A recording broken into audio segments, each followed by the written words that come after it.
নমস্কার। আমরা সবাই সবসময় বলি রন্ধন শিল্প, কিন্তু খুব দুঃখের বিষয় যে রন্ধন শিল্পকে সত্যিকারের শিল্পের মর্যাদা দিতে আমরা খুব কম সময় পারি।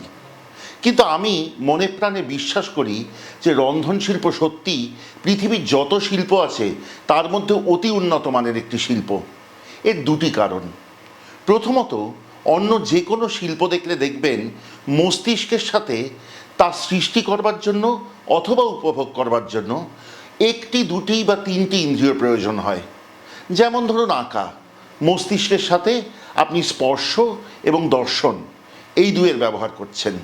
বা ধরুন সঙ্গীত, যদি বাদ্যযন্ত্র হয় তাহলে মস্তিষ্কের সাথে কান এবং স্পর্শ। তাছাড়া যদি কণ্ঠসঙ্গীত হয় তাহলে মস্তিষ্কের সাথে কান এবং জিহ্বা, সে জিহ্বাও কিন্তু স্বাদের জন্য নয়। এবার রন্ধনের কথায় আসি। রন্ধন বোধহয় পৃথিবীর একমাত্র শিল্প যেখানে মস্তিষ্কের সাথে ব্যবহৃত হয় পাঁচটি ইন্দ্রিয়। প্রত্যেকটি ইন্দ্রিয়ের ব্যবহার আছে। মস্তিষ্কের সাথে আপনি কান দিয়ে রান্নার আওয়াজ শুনছেন, চোখ দিয়ে রান্নাটিকে দেখছেন, জিহ্বা দিয়ে তার স্বাদ গ্রহণ করছেন, নাক দিয়ে তার ঘ্রাণ নিচ্ছেন, ঘ্রাণেনও অর্ধভোজনম, এবং স্পর্শ করছেন সেই খাবারকে, তবেই তার টেক্সচার বুঝবেন। এই জন্যই বোধহয় রন্ধন শিল্প পৃথিবীর সবচেয়ে বড় শিল্পগুলির মধ্যে একটি। আজকে যে রান্নাটি দেখাবো সেই রান্নাটি আমি প্রথমবার এবং একমাত্র একবারই খেয়েছি ঢাকায়। এরকম সুন্দর একটি রান্না আমি খুব কম দেখেছি, অনেকটা আমাদের এখানকার গয়না বড়ির মতো। এবং সাথে থাকছেন এক অতি বিখ্যাত, অতি বিশেষ মানুষ। বাংলাদেশে যবে থেকে রন্ধন প্রতিযোগিতা শুরু হয়েছে সেই শুরুর দিন থেকে তিনি সারা বাংলাদেশ জুড়ে এই রন্ধন প্রতিযোগিতার সাথে যুক্ত। এছাড়া টেলিভিশনে নিয়মিত মুখ। তাছাড়াও তিনি বিভিন্ন নামী কোম্পানির বড় বড় ব্র্যান্ডের সাথে যুক্ত। কল্পনা রহমান, কল্পনাদির কাছ থেকে আজকে শিখব মুগ পাকন পিঠা। এমন সুন্দর পিঠা আমি সত্যিই দেখিনি। আপনারাও দেখেছেন কিনা আমার জানা নেই। আমিও শিখব, আপনারাও শিখবেন একসাথে। মুক্তোর মতো, হীরের মতো জ্বলে থাকবে এই রান্না, মুগ পাকন পিঠা। চলুন শিখি।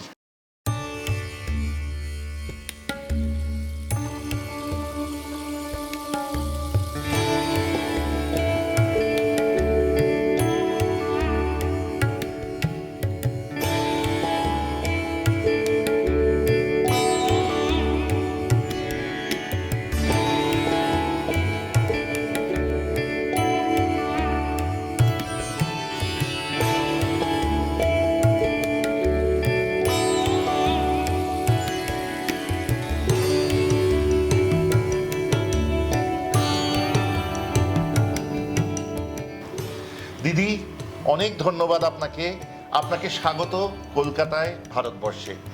আমার খুব গর্বের দিন আজকে যে আপনি সেই সুদূর ঢাকা থেকে এসেছেন আমাকে এবং আমাদের দর্শকদের রান্না শেখাতে, এবং তাও এমন সুন্দর একটা রান্না যেটা মনে রাখবার মতো।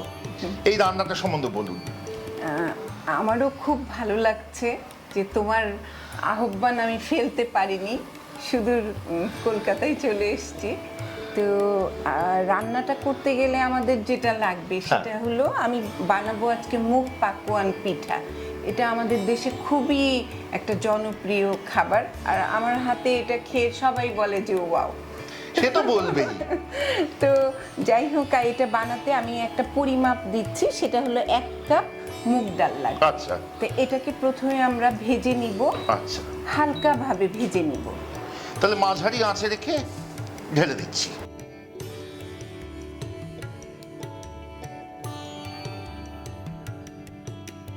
একটা কথা না জিজ্ঞেস করে পারছি না, তো এই রান্নার প্রতি এই মনোযোগটা কেমন করে আসলো?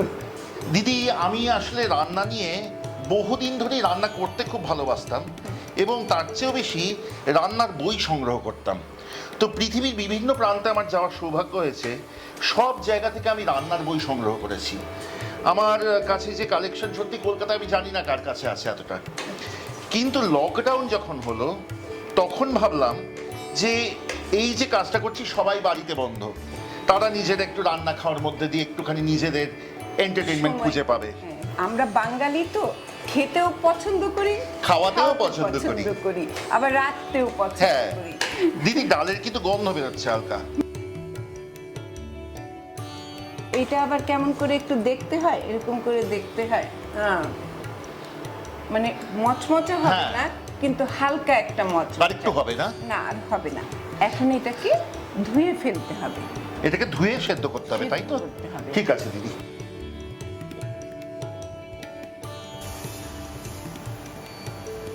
ডাল ধোবার সময় দিদি নিজে আমার থেকে নিয়ে বললেন দাও আমি ধুয়ে দিচ্ছি, এবং বললেন শেখাই শোনো।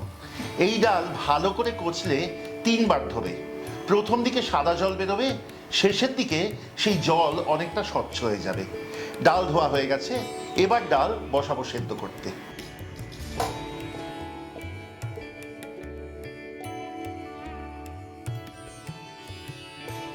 এখানে দিদি 1 কাপ ডাল আছে। হ্যাঁ, 1 কাপ ডাল আছে। আমরা কিন্তু একটা পরিমাপ আছে ভাত রান্না করার সময়, যেমন আমরা বসা ভাত রান্না করি যখন, তখন যতটুকু চাল তার দ্বিগুণ জল, মানে 1 কাপ ডাল আমরা 2 কাপ। আচ্ছা, তাহলে বাটির পরিমাণে নিয়েছি আমরা। হ্যাঁ, বাটির পরিমাণে, তাহলে বাটির পরিমাণে 2 কাপ পানি দিয়ে দিতে হবে।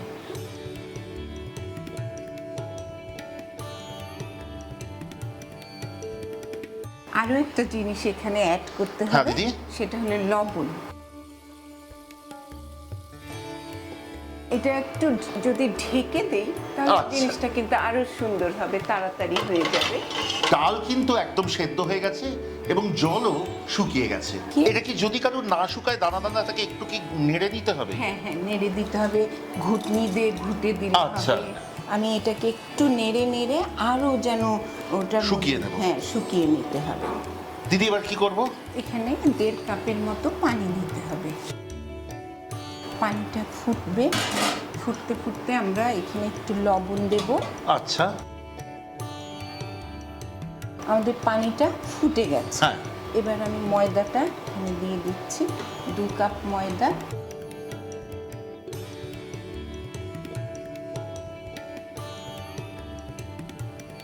ঢাকা দিয়ে দিই তাহলে? হ্যাঁ, ঢাকা দিয়ে আমরা চুলোটা বন্ধ করে দেব। বন্ধ করলাম। হ্যাঁ, দিয়ে 2 মিনিট আমরা এটা চুলোর উপরে একটা দমে রেখে দেব। ঠিক আছে। সামান্য একটু ঠান্ডা হোক। এখন আমাদের 2 কাপ চিনি আর হলো 1 কাপ পানি দিয়ে চুলায় শিরা করতে হবে। আচ্ছা, এটাকে খুব ভালোভাবে এইভাবে মধ্যে নিতে হবে। হ্যাঁ, যখন এটার উপরে এরকম সুন্দর একটা এভাবে আঙুলের ছাপ আসবে, এরকম টিপে দিলে এটা মসৃণ হয়ে যাবে, তখন এর সাথে আমরা এই যে ডাল মেশাবো, তারপরে ওই যে নারকেল, নারকেলটা দাও তো ভাইয়া, এইগুলো সব মিশিয়ে দেব। দিদি একবার একটু শিরাটা দেখে নিন তো। ও তাই তো, আমি দেখো তুমি যে রান্নায় পটু তার প্রমাণ কিন্তু আরেকটা পেয়ে গেলাম। এবার এটা যেন জমে না যায় সেজন্য 1 টেবিল চামচ লেবুর রস এখানে। আচ্ছা, চিনি যে হয়ে যায় না, সেটা হবে না। আচ্ছা, এটা কি ঢেলে দেব? হ্যাঁ। এবার আমি আরেকটা কথা বলি, এই শিরার ভিতরে আমরা 1 টেবিল চামচ ঘি দিয়ে দিব। মানে পিঠাটা পুরো ঘিয়ের গন্ধ হয়ে যাবে। ঘিয়ের একটা অনেক সুন্দর অসাধারণ একটা স্মেল, কামড় দিলেই মনে হবে যে ঘিয়ে ভাজা একটা পিঠা খাচ্ছি। আচ্ছা, এবার আমরা এখন আমাদের 3টা জিনিস, এখানে ময়দা মাখানো, মুগ ডাল সিদ্ধ করা, তার সাথে দিয়ে দিচ্ছি 1 কাপ নারকেল কুড়ানো, দিয়ে এটাকে একটা খুব সুন্দর করে এটাকে এখন মাখিয়ে নিতে হবে।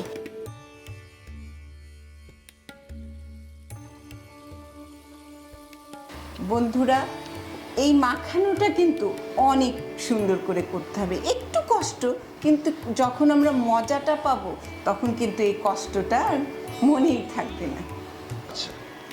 3টা ভাগ করে আমরা করব।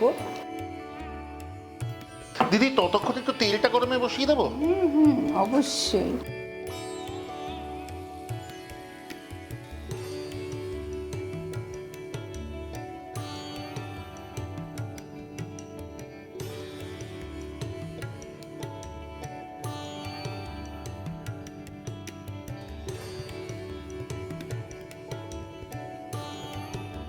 আমরা এটা যে কোনো শেপে কাটতে পারি, হ্যাঁ। চারকোনা কাটতে পারি, গোল কাটতে পারি। আমি কাটবো একটু পাতার মতো। মতো।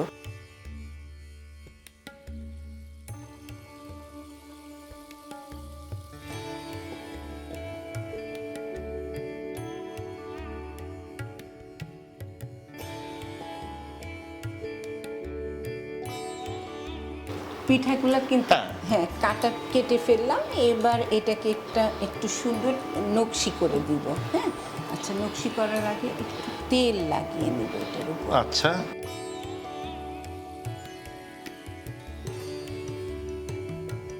দিদি গড়া হয়েছে, নকশা কাটা হয়েছে, এদিকে তেল গরম হয়েছে, এবার ভেজে তুলবো। এবার ভেজে তুলতে হবে। পিঠেগুলো একে একে এর ভিতরে দিয়ে নিতে হবে।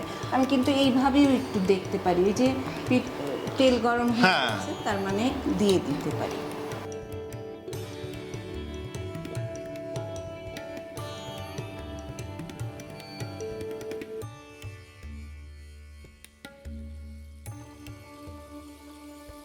এখন আমি কয়েকটা এলাচ রেখেছি। হ্যাঁ, এই এলাচটা জাস্ট একটু মুখটা করে এই শিরাতে দিয়ে দিই। আচ্ছা, এলাচের গন্ধ বেরোবে, এলাচের একটা ফ্লেভার পেয়ে যাবে।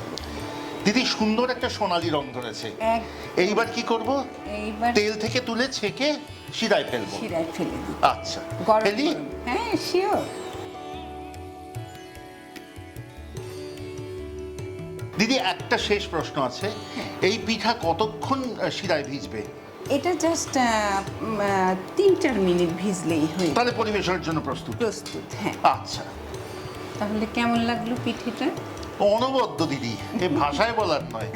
এ আমি ঢাকায় খেয়েছিলাম, তখন থেকে শেখবার ইচ্ছা ছিল। তাই আপনাদের কেমন লাগলো জানাতে ভুলবেন না, কমেন্ট করবেন। যদি ভালো লাগে সাবস্ক্রাইব করবেন এবং বেল আইকনটি টিপে দিলে সব পোস্টের নোটিফিকেশন পৌঁছে যাবে আপনাদের কাছে। আশা করি ভালো লাগলো। থাকবেন আমাদের সাথে পরবর্তী ঢাকাই রান্নার পর্বে। ধন্যবাদ। ধন্যবাদ।